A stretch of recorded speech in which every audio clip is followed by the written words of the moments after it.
Hi everybody, welcome back to Pure Backgammon. We've got another unboxing video for you today, and we're going to get into that right quick as soon as you like, subscribe, comment below, follow us here on YouTube, and check us out on Instagram at Pure Backgammon. I guess following us here and subscribing here is kind of the same thing. Maybe I need to work on my rote delivery there. But it's really the only sort of consistent thing about these videos, because once we get into the unboxing, which is, of course, the joy of this whole thing, it could go anywhere. What is the it? The story, the vibe, the digressions, just going on and on and on. I know every once in a while people have called me the walking Wikipedia article, because I just hit one hyperlink and bounce to a new topic, and then that makes me think of something else. I bounce to a new topic, that sort of thing. In an attempt to try to cut that off, to truncate that, which is a word I love to use, I am just gonna bust this thing open as soon as my refrigerator ice machine shuts the hell up, which I do believe it just did. And I'm going to talk more about this set in specifics, of course, and I think in some generalities as well once I get it open. I'm really pleased with this. The price, as it almost always is with me, was right, and the results, I think, is going to be just really enjoyable for everybody. Good box. Love this box. Fantastic boxing. Seems to have come from the American Board of Pediatric Dentistry, which is something I support. Pediatric dentistry, certainly. I can't say it, but I do support it. I'm generally quite a fan of oral health. Just want to put that out there. I floss every single night. I went for a run. This is no joke. I went for a run of about 6.5 straight years where I did not miss a night of flossing. I would bring floss with me when I went out, like wilderness backpacking, in the middle of nowhere. I flossed my teeth. I recommend you do the same. Okay. Oh, yeah. Oh. You can't see me. You can you can maybe see my address there. Ooh. Oh, yeah. Oh, yeah. Oh, yeah. Wow. Okay. Here's the big reveal. It's an Aries of Beverly Hills. Oh, my gosh. And it's in remarkable condition. Oh, yeah. Okay. Now, there are scholars on the topic who are way more knowledgeable than I about this brand. But Aries of Beverly Hills, again, it's just, I did a Pierre Cardin, once and was willing to admit that, like, the name is utterly meaningless ultimately, but it still works on me. It works on my mind. It works on my heart. Works on my soul, wherever that is. So it's just the Beverly Hills part of Aries of Beverly Hills that makes me think these are like sought after high-end luxury boards, but they're good. They're good. I think Aries is the best out of all those like 70s brands. I've recently gone through a bit of a renaissance of Scoremore appreciation. Scoremore had made some fantastic sets back in the day. They also churned out a ton of those boring brown sets that I am constantly lambasting and lampooning. Pierre Cardin was another one, and a lot of Pierre Cardin still go on eBay for like upwards of $100, even the small little travel sets. Pierre Cardin has some cachet. Aries of Beverly Hills, I think, has less, unless you're me. I just think this brand is so sick, and they did so many different things. This is one of the more standard constructions, leather trim on the sides or whatever this is, maybe vinyl or something, but, sort of faux leather on the sides. The button is a real tell. That's part of why I like it too. Like there's just this there's a lapel pin on my Backgammon set. You can't say that for a lot of brands. I like it. And what's interesting about this set is that the hinges are unlike plenty of other Aries of Beverly Hills sets that I've seen of this exact same size, of this exact same color scheme and design. They're these sort of like I don't know what you'd call that, but they clasp up here, but they close based on, you know, some tension on the bottom. I have other Aries sets. I have other sets that have these hinges, but not a lot. This is, in my observations, kind of rare. So I really like that. That was one of the things that drew me to this set. Boy, the outside looks absolutely perfect, does it not? Does it not? Oh, what's going on over here? Okay, and the inside to match. Okay, this is interesting. Yeah. Ooh, okay, yeah. All right, interesting. Oh. Okay, so two different brochures. I was going to say, I didn't think this was an Aries brochure. It is. There's the old address, but it's missing the front flap. So that's too bad, but I generally do not buy these things for for the brochures. Dice cups, I will get into that in a minute. I just wanted to point something out. Too many people do this too often.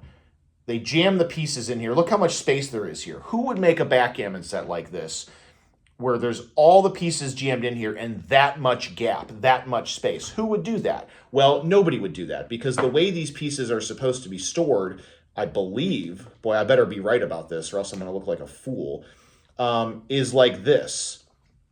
Yeah, this is exactly how it should be. 3 abreast facing this way. I guess you would call that perpendicular to the points. PTTP, I think, is the formal term for that. So this is how the pieces should have been arrayed all along. And now you see there's quite a bit of wiggle. Maybe you don't see, but there's quite a bit of wiggle there because, oh, they're a little more, that's better. They're a little more snug over here because somebody wedged pieces in this way and over years has kind of pressed this outer boundary out a little bit. So now the fit is not as snug. And this is why I do what I do, because I love the game of backgammon. Obviously, I respect the game of backgammon and I honor it, you know. I fight for it, you know. Whatever you do for backgammon, I'm just going to say it out loud, get it on the record. I do more, and it means more to me. You know what? I'm going to dial that back. Plenty of people out there are watching, and they know what I'm talking about, and they help me learn things too. So I'm going to walk back that rhetoric. I am not willing to say that I am the best in the game, but I know what I'm talking about, and I know what I'm doing. I can also tell you that this is, of course, not the original black Aries of Beverly Hills doubling cube that should be in this set, but luckily I may just have a couple spares lying around. Still a half-decent, good-looking set, though, I'll tell you, or a cube, I'll tell you that much. This set is fantastic. We saw the outside. Oh, the points are stitched down. Oh, my God. Oh, yeah. Oh, yeah. We saw the outside. It's 20 by 16, really standard. Yo, dude, I love this color scheme. Love those hinges. Dice are original. Dice cups. Did not really examine these, but they match. Beautifully made. No trip lip, but that's okay. You know, these luxury sets, they're more of a casual set, you know. I wouldn't want to bring something this valuable, something that telegraphs my wealth and overall, you know, kind of status in society. I wouldn't want to bring this out to the club or to a formal tournament where triplets are expected or almost demanded or required. You know, this is a social set. Okay, you make deals over this set. You make introductions over this set. You expand your network through this set. And you're also doubling ruthlessly, hitting loose, slotting in the home board, and putting as many woeful, lonely soldiers of your opponent on the bar as you possibly can, but you just don't need the trip lip when a set like this oozes pure class. I don't know if you caught that Beverly Hills reference earlier, but that's what I'm talking about. That's what I mean with this set. Now, 9 times out of 10, I would consider rehoming this set, or as the lower plebeian classes might say, flipping it. But I made a decision when I bought this set for peanuts, by the way. Not that money means anything to me. But I made a decision to keep this. I want, as long as it turned out to be good. And it's like incredible. You know, there's a little bit of dirt down here. Nothing a little rub-a-dub on the points won't take care of. But all original, I mean, we don't have this, but I have the replacement. So mostly original pieces, unbelievable exterior, unbelievable interior. 16 pieces of each color. Where, I'm getting confused here. Where are those extra pieces? I know I saw them somewhere. Are they in here? Uh-oh. Did I just want there to be extra pieces? Oh, they're not wrapped up in plastic. That's why. Okay, so we'll get to that in a minute. And I just, now that I see this in person, this is just not one I can let go. Like I said, I love Aries of Beverly Hills. I think it's a great brand. I love this color scheme. I like a good blue set.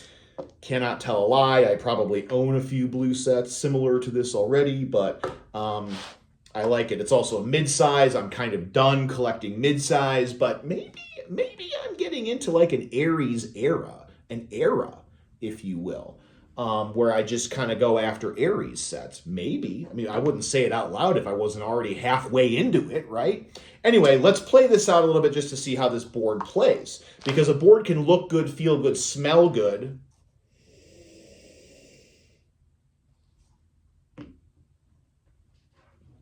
But if it plays like garbage, then it's not befitting the name Aries of Beverly Hills. Opening roll. It's a 5-3 for blue. Navy and mustard pieces. I like that. How does gold, mustard, or yellow answer to a made 3-point with a 5-3 of their own? Well, I think you just got to go tit for tat there. I think 5-3 is arguable every once in a while. Maybe there's a different move early in the game or first thing, but I feel like almost every time you got to make that 3-point in your home board.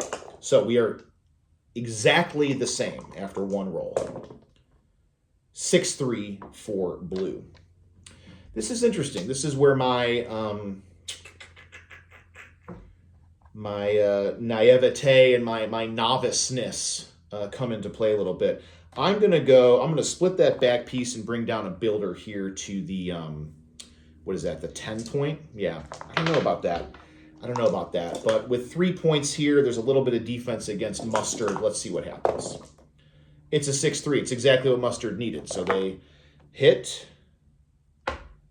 and put blue on the bar.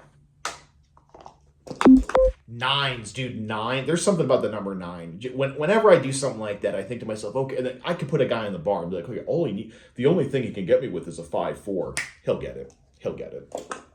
6-3. They've actually rolled identically both times, by the way. 6-3, 5-3, 6-3, both rolls. But now blue is behind the 8 ball and on the bar. This is the last blue roll. It's 4-1. Okay, so he's in, which is nice. Dang. Okay, I think, yowza. Yo, this is bad. This is real bad. Do you just slot the 5-point and hope you get lucky? I mean, either way, you have to get lucky. You could go, you still give them 2 shots, but that way you give them more than 2 shots. Okay, so you got to come in on the 1 and go over there, and gold can hit with a 2 or a 4. And I don't know what the move would be here. Gold doubles. Does blue take? It's kind of early. You know, if you're playing a match, maybe, yeah, take. It's fairly early. Just for the sake of our game, blue takes. And what does mustard do with their last roll here? They roll double 5s. This could be catastrophic. Well, their back piece is stuck, so that's good for blue. Actually, I don't think there's a whole lot they can do. That's funny. Okay. Yo, that's actually not bad for, oh my gosh. Okay, so get him out of the way. That's a blot. That's one move of 5. There's 2, 3, and then I think you gotta just come on down to the 8-point. Okay, so doubles are great for the race, and nobody hates doubles, but that actually didn't kill blue the way I initially thought when I first rolled it. All right, I basically gave my assessment of this board already. We can go through it again. As I pack up, I do want to show you just some of the little touches about Aries of Beverly Hills boards that I do think set them apart from other sets. You know, one of them I already showed you was what I referred to as the lapel pin, that little button of the Aries logo on the exterior of the set. And I like how it's sort of lower corner, you know. I don't know. I can't explain it. I just dig it. I just really dig it.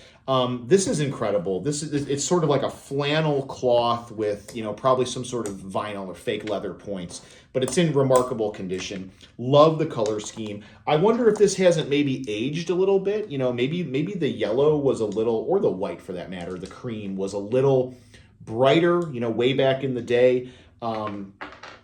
But here's what you look like when these pieces are properly arrayed. And there you see another little Aries. This is just sort of a decal, or not a decal, it's painted on, but another Aries logo right there, so you know what you're looking at. So when you walk into the room and you're sort of like taken aback by the class and the just the rich, you know, sumptuous history of the game staring at you, you know why. The dice cups are 10 out of 10. The original dice are 10 out of 10. The extra pieces, the 16th piece for each color is 10 out of 10. The board is 10 out of 10. The latches are 10 out of 10. The doubler will be replaced. The exterior is 10 out of 10. Everything about this experience has been fantastic. And slightly stubborn latch there, which I guess is good. I mean, you want to be, there you go. All right, come on now. Work with me, buddy. Work with me, pal. There you go. Okay, tragedy averted. Nice latches and really quite clean. A little bit of tarnish there. Good handle. Yeah, dude. Yeah, dude. The brochures, whatever. Throw them in the pile. This has been an Aries of Beverly Hills unboxing. The second board I ever got, I unboxed on my Instagram page way back in the day. I should say the second board I ever unboxed on camera was a live that I did on my Instagram before I had this whole setup, you know, figured out. And it was an Aries, and it was my keeper, who I have already. But this set is just so sweet and so beautiful. I don't know how this is not a keeper as well. I try not to have so many of the same kind of sets. You know, maybe the exception there is Chris Lloyd's. But I told you I've got Pierre Cardin's that I'm trying to unload. I've got tons of Scoremores. I do not need 9 Scoremore sets, you know. I'd settle for 4 or 5, right? But I've got 2 Aries, and this is just so beautiful, and blue's my favorite color. And I've had 2 very similar sets, Aries of Beverly Hills in the past, that I sold, that I do not regret selling. But this one's sweet, and I might have, this one is, we like this one. So anyway, this is pure backgammon. This is a backgammon unboxing. This is an Aries of Beverly Hills, and I thank you for joining me, no matter where you are, whether you're in Beverly Hills or elsewhere. We'll do another unboxing video soon, and I appreciate your support. Thank you to all of my subscribers, and until next time, with a brand new doubler inserted, it is your roll.